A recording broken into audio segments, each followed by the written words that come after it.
I run a 13-person startup, and I think 4 out of our 13 employees were puked out of Goldman. So if you guys are hiring, the banks are a good place to pull from in a way.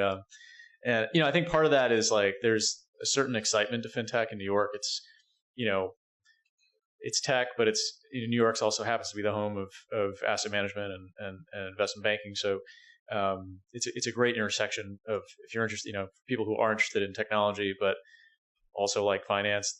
New York's a good place. And, I think the other thing, just to tie it back to the Donald, because I'm sure most of you just want to talk about that.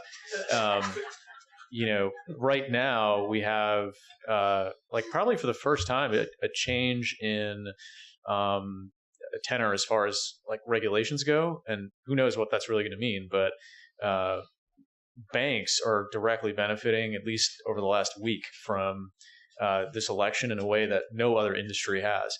And so in the next, call it 6 months to a year, we'll start to see what sort of regulatory turbulence happens. And New York will probably be affected more than any other city. And for folks in kind of the startup world and the fintech world, it kind of goes without saying, but to pay close attention to some of the changes that might occur over the next year or so and coming years, and to figure out the right way to react.